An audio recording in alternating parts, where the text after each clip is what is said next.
Bom dia, gente, tudo bom? Hoje estou iniciando mais uma gravação, dessa vez trazendo os dividendos nesse mês de setembro. A gente teve algumas surpresas, uma maioria não foi boa mesmo, tá? Mas a gente está aqui, né, para mostrar como que é a jornada do investidor. E outra coisa também é que eu estou testando meu microfone novo, na verdade é o mesmo microfone, só que eu fiz algumas configurações e a gente vai testar aqui para ver se está funcionando tudo direitinho. Vamos lá. Isso aqui é uma coisa bem legal que eu estou fazendo. Agora, além disso, eu já incluí as metas aqui. Essas aqui não são minhas metas, tá? Só que eu coloquei aqui para a gente testar.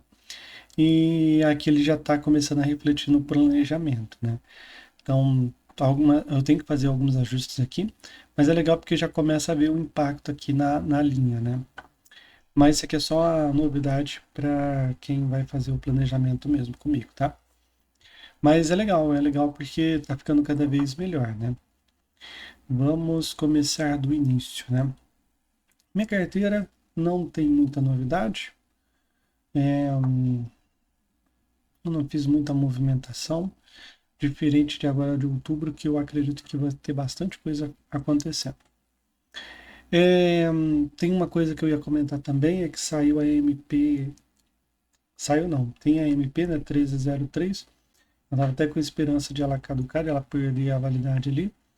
Mas agora, nesse finalzinho do tempo, o governo apresentou algumas propostas, e entre elas aquela da mudança para agora regime de competência, e os FOPs eles provavelmente serão um pouquinho mais prejudicados. Provavelmente o mercado ele vai se ajustar, mas eu fico pensando se já havia uma resistência com FOPs, né? Eu acho que a resistência ainda vai ser maior. Então, eu acho que é um produto que vai diminuir cada vez mais a representatividade dele no IPIX, né, no mercado geral. Mas os FOPs, eles são aqueles fundos que investem em fundos de fundos, e eu vou fazer um vídeo específico falando do regime caixa, regime de competência. Tem um vídeo muito bom do Leonardo, do Liberdade é Logo Ali, falando sobre isso. Quem tiver curiosidade, pesquisa lá o canal dele, Liberdade é Logo Ali. E tem um vídeo específico que ele fala sobre esse regime de competência. Eu acho que lá explica bem, mas eu vou fazer um vídeo também explicando para ficar um pouco mais simples também, tá? Vamos lá. Parte dos dividendos. Nesse mês a gente teve uma novidade, e em vez de chegar nos 800, eles chegam em 792. É, essa queda até certo ponto era esperado, mas eu esperava pelo menos receber 800, eu vou confessar, né? Eu acho que até falei no outro vídeo que eu achava que ia chegar em 800, mas nem 800 chegou. Vamos ver os dividendos comparativos para a gente entender um pouquinho melhor o que aconteceu. Então, essa aqui é a relação do mês anterior. Esse aqui é os meus dividendos recebidos em relação ao fundo nos últimos. Ele aparece nos últimos 12 meses. Se aparecer menos, é porque faz menos de 12 meses que eu tenho fundo, tá? Então, quando a gente olha aqui por cima, a gente vê que teve praticamente pouquíssimos fundos que teve um pagamento maior relevante. A gente teve INRD, que é o Residência, que pagou um pouquinho mais, mas não é tão relevante.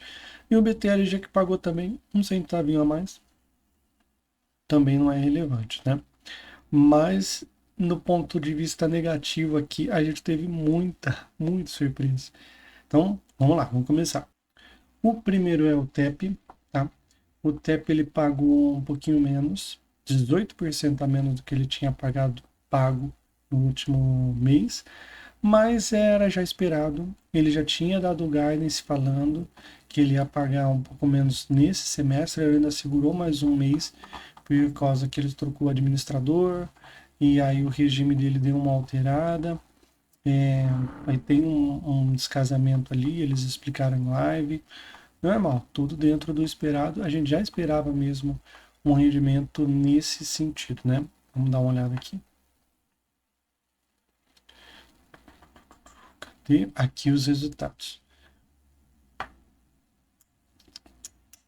Você vê que esse resultado que ele teve está muito mais em linha do recorrente dele, né? a gente dá uma olhada ali. Receita de locação, resultado financeiro, o receita atual 88 centavos, despesas financeiras, despesas operacionais, taxa de gestão, administração e escrituração. Esse aqui foi um pouquinho, né?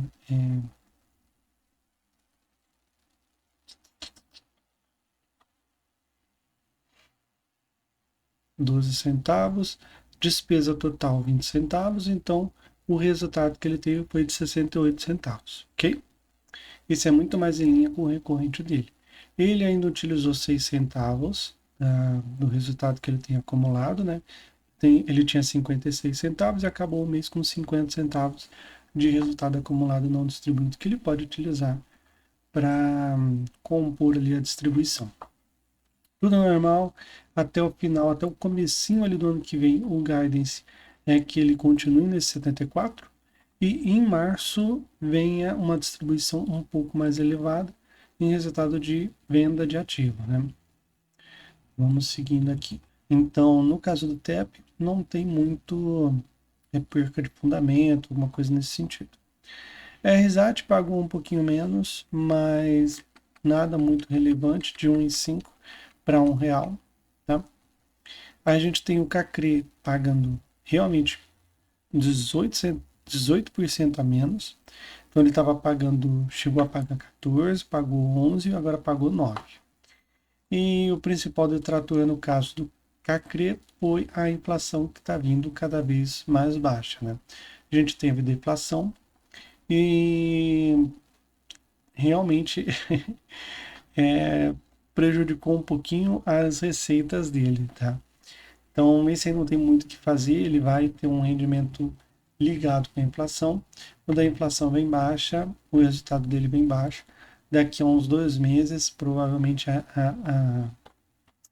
o resultado ainda vai continuar um pouquinho mais baixo, mas mesmo 9 centavos, para mim, ainda é um resultado muito excelente no CACRE. Uma das coisas que eu gosto dele é o risco, que eu acho que é um risco baixo. E a outra coisa também que eu considero. Não, tem muita coisa boa, né? A duration dele também é um pouco mais elevada. Ele tem um prazo bem longo, né? Bem estendido. E o dividendo dele tá, pelo valor de cota dele, tá 1%, né? Mesmo com 9 centavos. Então, normal, a gestão continua fazendo um bom trabalho. Porque ele é ligado à inflação e a inflação veio baixa. Então, é normal, tá? BBFO11 também não foi muito relevante, ele estava pagando 78, 76 e agora caiu para 73. Normal, se você olhar pelo gráfico, ainda está com um rendimento elevado, então esse aqui eu não vou me debruçar ainda sobre ele, tá? Se no próximo mês ele vier mais baixo que isso, aí eu dou uma olhada para ver se está tudo certinho lá, tá? Lembrando que não é esse o acompanhamento que de fato eu faço, tá? É porque eu não espero o mês acabar para, de fato, entender o que está acontecendo com o fundo. Mas, como no final do mês eu gosto de trazer os dividendos que eu recebi, sempre acho interessante trazer para vocês aqui uma parte da análise, né, de uma pessoa, de um investidor ainda iniciante, né? Posso falar iniciante sem prejuízo. BBFO 11, então, um pouquinho menos, tá? KNCA, ele pagou 20% menos. E essa mudança eu achei assim meio que absurda, sinceramente, porque eles têm para pagar, mas mesmo assim eles estão segurando o rendimento. E ele é um fundo misto. Se ele só fosse um fundo mais inflação, né, o que é difícil no agro, né, mas aqui, mesmo assim, não faz sentido ele segurar tanto o resultado, né? A única crítica que eu só não bato muito nessa crítica, porque se você ver bem, em agosto, ele realmente teve um resultado menor, tá? Ele teve 95 centavos, e aí ele decidiu pagar R$ 1. Então ele usou finalmente um pouquinho da reserva. Mas, sendo bem sincero, eu acho que dava para linearizar um pouquinho melhor esse resultado, né? Sinceramente, esse resultado foi um pouco decepcionante, porque 20% a menos de entrega de resultado é um valor relevante, mas tudo bem, tudo bem. Quando a gente olha aqui, ele explica algumas coisas. Vamos dar uma olhada aqui o que aconteceu, né? Meses de junho e julho, como veio baixo, o resultado também veio baixo. Então, isso pegou um pouquinho eles, tá? Então, nada novo, tá? Nenhuma informação relevante a gente consegue observar aqui. Então, por enquanto normal, tá? Eu nos FIIs de nos FIAGROS é um dos fundos que eu considero ainda ele um pouquinho mais seguro que os outros por causa dessa margem de segurança que ele está dando, tanto em relação ao valor da cotação, quanto em relação aos dividendos que eles estão segurando, né? A reserva que eles têm, e pode mitigar porque os FIAGROS eles são em regime contábil, então se tiver algum problema em algum CRA, isso pode dificultar a distribuição ou até zerar a distribuição por algum tempo, né? Vamos lá. Aí a gente tem aqui o FVPQ. Esse aqui foi um dos que deu um resultado muito, muito inferior, né? Esse aqui eu já comentei também nas movimentações do mês. Abriu o relatório gerencial, a gente tem uma olhada. Então eu não vou falar muito sobre ele, mas foi uma diferença muito grande que eu senti nos dividendos, porque no mês anterior ele me pagou ao todo R$ 24. Eu realmente não esperava esses R$ 24, porque ele realmente pagou muito, né? Pagou 81 centavos por quatro. Mas eu realmente não esperava 5 centavos por quatro, né? Então isso caiu muito. Em vez de receber R$ 24, eu recebi R$ 1,05. Isso é um risco de renda variável, tá? Porque por mais que seja tijolo, né, nesse caso específico, é uma coisa que tem o seu valor, né, no mercado real, né? Mesmo assim, existe essa variação, né? Você não pode falar com segurança quanto você vai receber, tá? Então, é um fundo de shopping, ele está passando por desafios. Eu sempre falo que é impressionante como eu tenho certeza que o investidor iniciante deve estar olhando esse fundo com vontade de investir.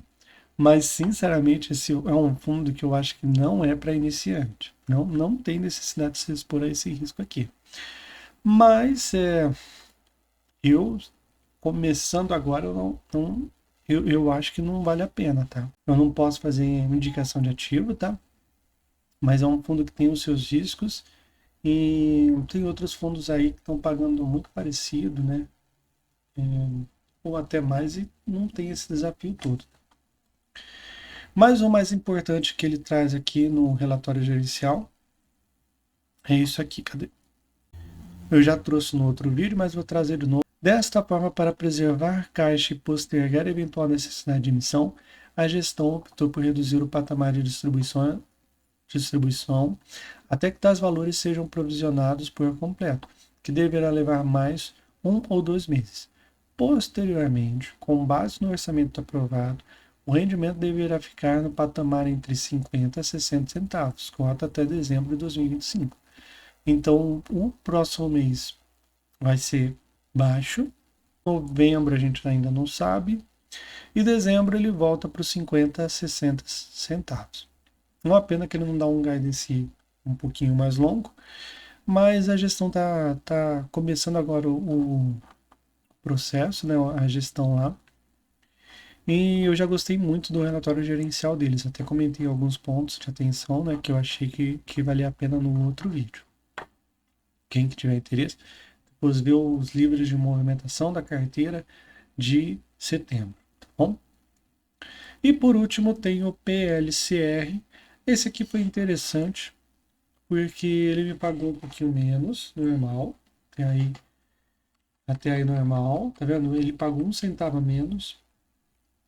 Tem uma parte aqui de inflação. PLCR agora ele parou de ser negociado em bolsa, né? Agora ele vai se tornar o CVBI. E eu recebi, isso é interessante falar, né? Cadê? O dele é interessante, porque eu recebi R$ 80,03 por causa da devolução. Ele foi incorporado, então é como se ele tivesse sido comprado, né?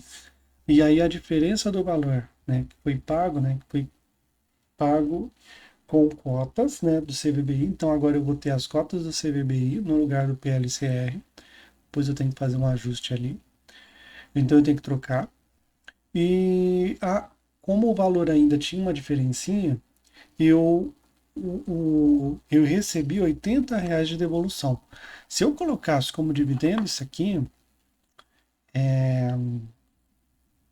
ia distorcer um pouco, tá? Aqui meu gráfico de dividendo ia ficar 872, né? Ia distorcer um pouco meus dividendos. E não foi dividendos mesmo. Então eu preferi manter um pouco assim, tá? E no próximo mês a gente vê como que tá. Isso aí só foi a título de curiosidade mesmo. Não costuma acontecer toda vez, mas como o mercado, como os analistas falam, ele está se consolidando, né? Então fundos maiores estão engolindo às vezes fundos menores. Isso de vez em quando ainda está ocorrendo, né? É, mas eu acho que é isso. É bem tranquilo essa parte, porque para quem ainda não passou, né? Eles mandam por e-mail. Tem, geralmente, você tem que aprovar, né?